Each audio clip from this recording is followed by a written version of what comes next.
Hello everyone, welcome back to the channel. Share, subscribe, like this video, make sure you put your prayer request in the bottom. This will wrap us up tonight. I will be back home tomorrow evening, so everything will be back to where I'm at the house. Once again, I want to say thank you for all those who have patience with me with trying to get me through this. Okay, we didn't discuss Israel much yesterday, but we need to get into it. There is a lot of stuff happening with Israel, but there's just so much news of war drums beating around the world that it's been hard to cover everything. Now, we know Israel's getting ready to do that sacrifice within days. Days, people. Now, I believe, just like Lisa Boyce, that this is going to set off a chain of events. I think it's already happening. That's why we're seeing the earthquakes in Canada and places like that. So we're already seeing so many things, like the animals and their behaviors. I think something huge is on the way. It's a tsunami of all sorts. And, we've tried to flood the internet, me and Brother Tom at Watchman River, Lisa Boyce, Gigi there at Blue Heaven, Brother Aaron, God a Minute, Brother Bob Barber there at End Times Dreams and Vision, and all the Uptime guys, and many more, have been stressing to you that we're running out of time. We're trying to get that through to you. Even Sister Stephanie. She doesn't do a lot of videos, but she comes on every once in a while, and she does excellent work. We love Sister Stephanie. But there is a lot of stuff happening in Israel, too. It's not just Israel. It's just everywhere. Everywhere you look, there's end-time events happening. We've got prophecies that are 2,000 years old. They're just now, within the next couple of days, are going to be fulfilled, that Jesus told us was happening. And what did he tell us when we see these things start? To look up. That tells you. I know people's going to tell you got all the time in the world, but you just don't have it. The Bible tells me so. Okay? Jesus said, when you see these events, understand, he's coming. He's coming to get us. And then there will be 7 years tribulation, which is Jacob's trouble. And that's why you're seeing what's happening with Israel starting October the 7th.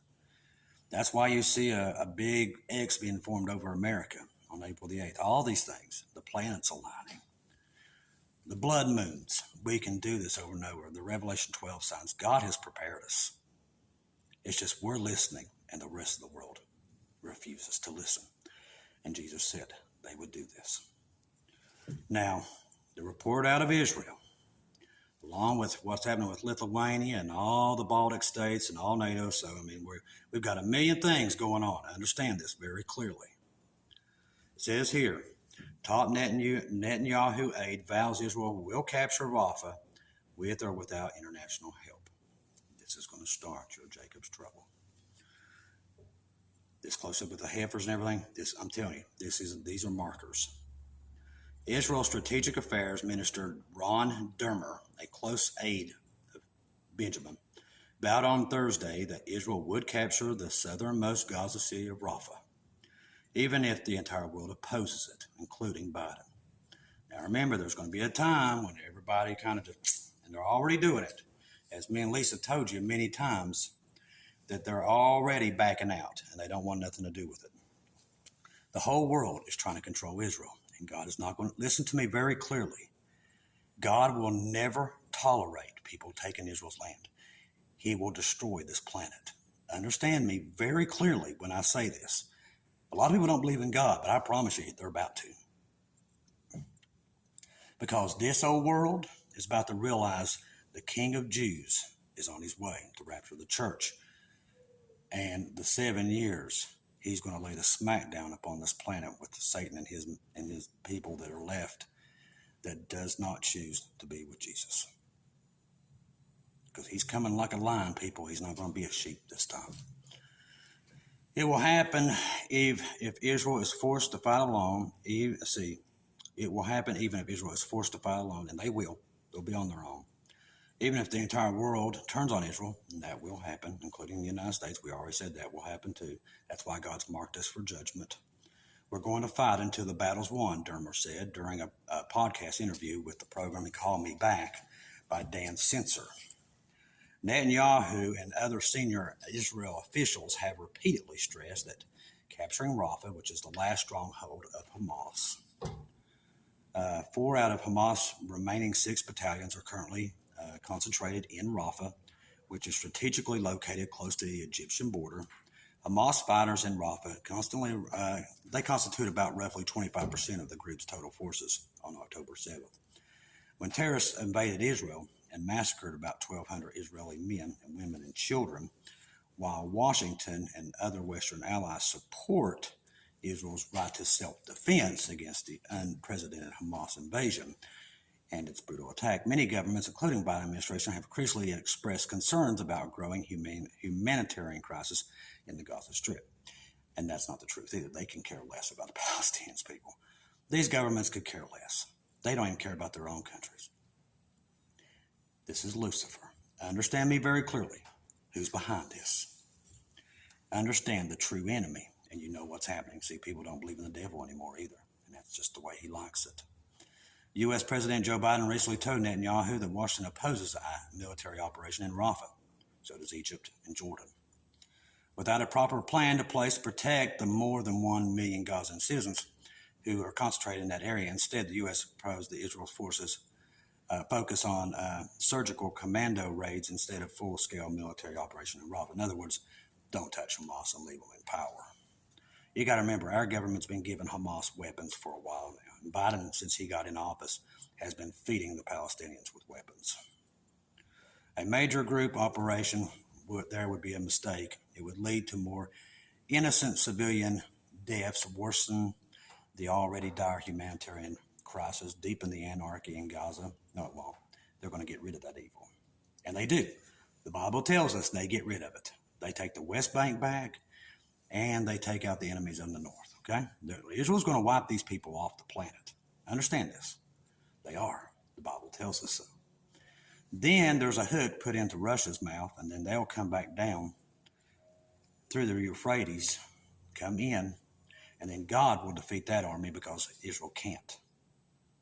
That's what's coming to a theater near you. The Israeli military has reportedly developed plans to both defeating Hamas and Rafah on the battlefield and evacuating Gaza civilians from the war zone. U.S.-born Dermer stressed that Israel is confident it can achieve its objectives while admitting that Washington has less confidence in Israel's ability to protect civilians in Rafah. We're quite confident that we can do this in a way that would be effective, not only militarily, but also on the humanitarian side. And have less confidence that we can do it, Dermer said. The Israel government is expected to soon dispatch Dermer and the Israel National Security Advisor, Tzaki Hanabi, to Washington for meetings with senior Biden administration officials on the Rafah situation. While the U.S. and European powers oppose a major Israeli military operation in Rafah, they have also far failed to present a valuable alternative that would lead to the defeat of Hamas, because they don't want them defeated. Dermer repeated Netanyahu's pledge that Israel would not permit 25% of Hamas forces to survive and remain in Rafah, as it would continue to pose a threat to Israel's national security. We're not going to leave a quarter of them in place, Dermer vowed. We're going into Rafah because we have to. And I think that people don't understand is that October 7th is a existential moment for Israel, the top Netanyahu aide emphasized. In January, top Hamas terrorist Majella claimed that October 7th attack on Israel's southern border communities revived the Iranian-backed Islamic organization staged the goal of eventually wiping Israel off the map. These are the same people that Biden and his administration are trying to get a Palestinian state for. Now do you understand why April the 8th is a final warning to us? That's it, people. Judgment's here. This is the 11th Shemitah cycle, which is judgment. It's all there. Judgment on man has come. In addition, senior Hamas officials have openly threatened to repeat the October 7th massacre against Israel again and again. As I said, Israel's not going to allow that. Okay, see what else we got. So let's go into the American side of it. this laptop will let me. Very stubborn sometimes.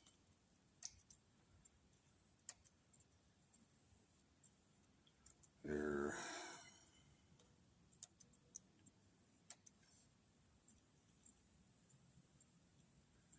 Be patient. I'll be there in a minute. Blinken warns war cabinet against Rafa operation. Netanyahu says no way to defeat Hamas without entering Rafa. U.S. Secretary of State Antony Blinken met with the Israel War Cabinet on Friday in what he reported to be a tense meeting. Now remember, they've got a civil war brewing there in Israel on top of everything else that's going on, which tells us that Jacob's trouble is rolling out. Blinken followed recent statements by U.S. President Joe Biden and members of the administration attempted to pressure Israel against the IDF operation in Rafah for a ceasefire deal in the hostage negotiations. The Secretary of State has pressured the cabinet to let Palestinians in Gaza return to the northern Gaza Strip. There's nothing left of the northern Gaza Strip. It's demolished. So that's garbage too. Let's see.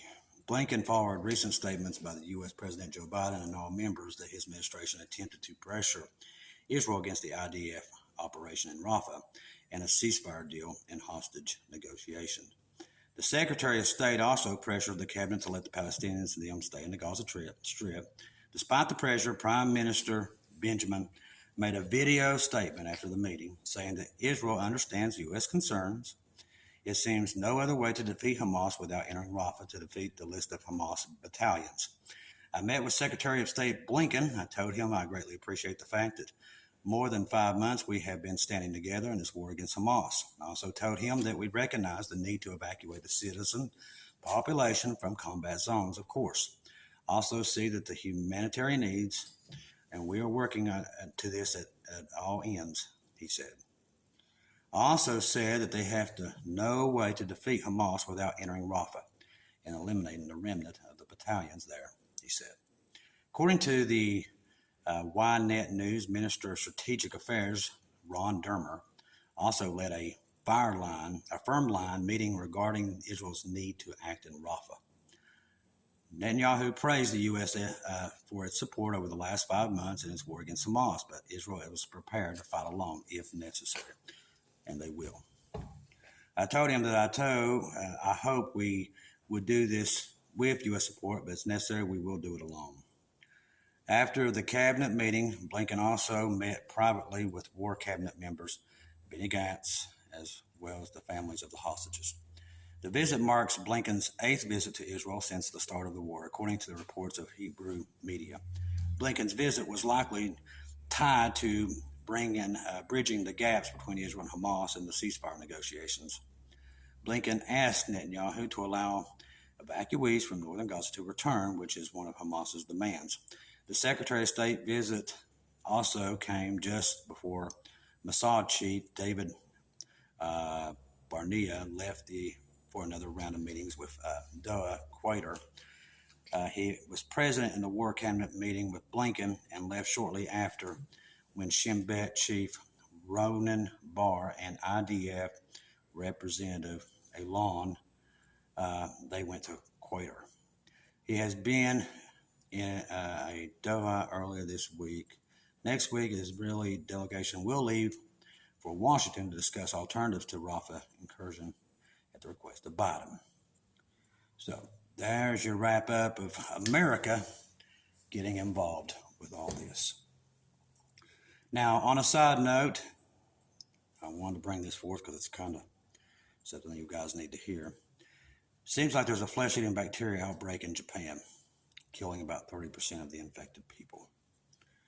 I saw some pictures of it. It was quite horrendous. Like I told you, do not fear. Lucifer's going to and fro. A mystery flesh-eating disease that kills around 30% of the people who become infected is rapidly going around Japan. In the first 2 months, of 2024, some 378 cases of this toxic shock syndrome were detected in the country. Last year, it's believed that there was 941 cases, which caused concern that this year it's set to surpass the number by this from some distance.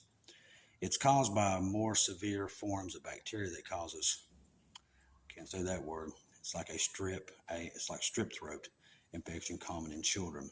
Infection this year has detected at all but two, let's see, in all that, but two in all two of Japan's 47 prefectures, raising eyebrows and have widespread that the bacteria has become. The Japan Times reports there are usually fewer than 200 cases per year. The outbreak is killing about 30% of their people. And it's very gruesome to see. Now, it talks about in the last days about these viruses, earthquakes. All these are signs. Everything we're seeing in NATO. It kind of cut off on me, but I will wrap it up with this. Trust the gospel, 1 Corinthians 15, 1-4. Jesus died on the cross for our sins, past, present, future. He died and was buried and rose again on the third day according to the scriptures. Trust the blood of Jesus, because everything is getting closer and closer to coming to an end. We got to understand that the signs are all there and things are escalating pretty quickly around the world. We just don't have much more time. Thank you all for all your support for the channel. Thank you for supporting me and everything that you've done. I want to say God bless you all. And if I don't see or hear from you again, I'll see you in heaven.